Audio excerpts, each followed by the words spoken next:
You've read The Real Story of Stone Soup, a retelling. You may have noticed there are some things that happen with point of view in the story from the narrator, what the narrator, the man, thinks. And you can see some other things happening in the illustrations. Today, we're going to take a closer look by comparing point of view, what's in the text from the narrator, and what's happening that tells a different story in the illustrations. In your writer's notebook, I want you to write the title of our story up at the top of your language arts book. The Real Story of Stone Soup. Capitalize T, R, S, S, and S. Remember, in a title, of is not capitalized. The next, you're going to need a T graph. Up at the top, it's going to say page number, text. Remember, that's the words, illustrations, or pictures. And draw a line going down the middle. The first page we're going to look at is 280. Now, in the text, you'll notice that the narrator, who is the older man in the boat, he says this in the text. How does he feel about the work that the brothers do on his boat? What is his point of view? Put your finger on some words that tell you what the narrator, the man in the boat, thinks. Did you put your finger here?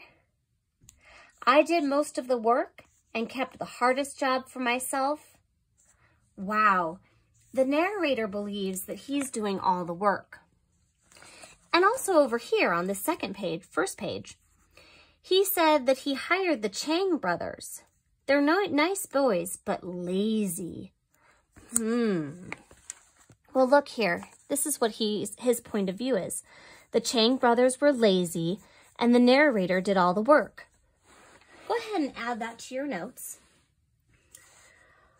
But now what I want you to do is on this other side where it says illustration, I want you to write and say, how is the illustration different from the point of view that was in the text?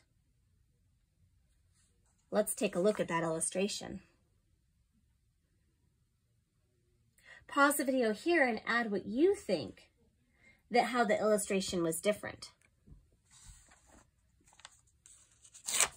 This is what I said. The brothers are working and the narrator is taking a nap. So we have something very different here. We have the narrator believing he's doing all the work, but in reality, in this picture, we see that he is sleeping. My goodness, that is not the same. I want you to turn to page 287 in your book. We're going to go here. Now, we're going to focus on the difference between the narrator, what they think, and what's really happening. The narrator thinks the stone turned into fish. Well, he does.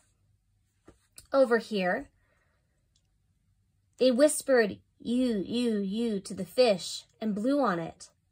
And they dropped the stone into the hole, sploosh. Ah, yo, I yelled. Bubbles of steam shot off the stone as it sank to the bottom. The steam carried a wonderful fish smell. I saw pieces of fish floating in the soup. Well, goodness, the narrator thinks that the stone magically turned into soup. On the other side of the T-chart, I want you to write what is actually happening in the illustration. Pause the video here so you can write those words.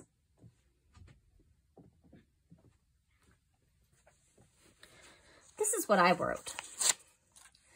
The brothers put the fish in when the narrator was making chopsticks. Here he is busy making chopsticks, but they're dropping fish in when he's not looking. It's a different story altogether when you put those things together. I want you to turn to page 289. Pause if you need a moment to finish up your writing, then turn to page 289. In 289, I noted that the narrator thinks the stone turned into vegetables. Well, here are the children, and they say, chai, chai, chai. They whispered the word for vegetables 3 times and blew on the stone. Ting dropped the stone into the soup. Shoosh! More steam leapt into the air. Surprisingly, I smelled vegetables. The man thinks that there are vegetables now, or a rock that can turn into vegetables. I want you to write down what really was happening in the illustration. Pause the video here so you can write all your words. You've written what you thought happened in the illustration. This is what I wrote. I said the brothers put vegetables in when he went back to the boat. If you reread, you might have reread they asked him to go get salt in the boat, and he does. The final page we're going to look at is page 293. So you turn your page to 293.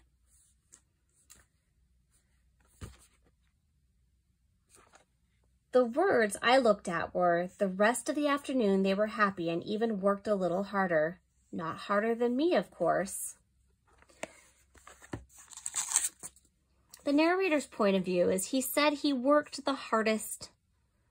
In reality, what happens in the picture? Pause here and add to yours.